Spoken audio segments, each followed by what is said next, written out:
लोकांकडून आम्ही काय अपेक्षा कराव्या आणि काय या लोकांकडून बोलावं?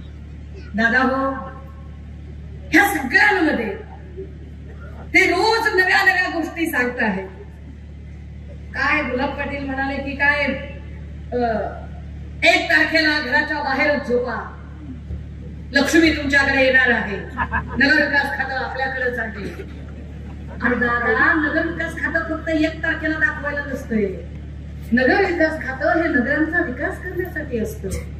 नगरांचा विकास जर तुम्ही केला असता तर 1 तारखेला तुम्हाला असं रात्रभर वटवाघळासारखं फिरायची गरज काय पडणार आहे? तुम्हाला रात्रभर निवडणुकी मतदानाच्या आदल्या दिवशी फिरायची गरज पडते. याचा स्पष्ट अर्थ आहे की तुम्ही आधी काहीच काम केलेलं नाही आणि तुम्ही कामांच्या जीवावर तुम्ही मतच मागत नाही आहात. तुम्ही पैशाच्या जीवावर ताल करू पाहताय. तुम्ही बघा भाजपचा किंवा शिंदेचा प्रत्येक उमेदवार काय पद्धतीने बोलत आहे. त्यांची भाषा एकच आहे, निधी आमच्या हातात आहे, आम्ही निधी देणार आहोत. अरे म्हणजे सरळ सरळ कायदा आम्ही कसा कायद्याला आम्ही मानतच नाही, आम्ही कायद्याचं उल्लंघन करतोय. आमच्यासाठी कायदा वेदा काही गोष्टच नाही हे जणू एका अर्थाने ते स्पष्टपणे कबूल करतात. आणि विशेष यातल्या एकावर देखील निवडणूक आयोग कसलीही अजिबात कारवाई करत नाही. निवडणूक आयोग यातल्या एकालाही अजिबात नोटीस वगैरे पाठवत नाही.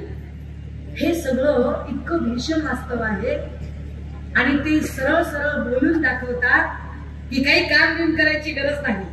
लोकांना आम्ही मतदानाच्या दिवशी आदल्या दिवशी पैसे दिले की विषय संपला.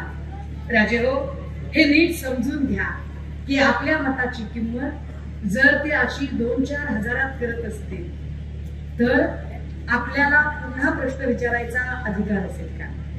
मला वाटतं की आपलं मत त्यांना प्रश्न विचारू शकू, तर आपण गिरीश महाजन सारख्या लोकांना प्रश्न विचारू शकू, तर आपण सुहास गांधी सारख्या माणसांना प्रश्न विचारू शकू.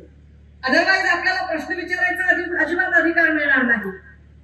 या सगळ्यांमध्ये मनमाड आणि मालेगावच्या शांततेसाठी आणि सुरक्षिततेसाठी ही सगळी एकजूट अत्यंत महत्वाची आहे.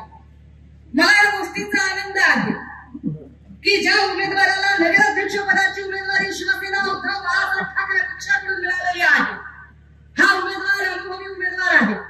या उमेदवाराने याच्या आधी या मनमाड नगरीसाठी काम केलेलं आहे आणि मनमाड नगरीसाठी त्याने काम केल्यामुळेच, कदाचित त्याच्या कामाची पावती असल्यामुळेच आपण वारंवार त्यांच्यावर विश्वास ठेवलेला आहे.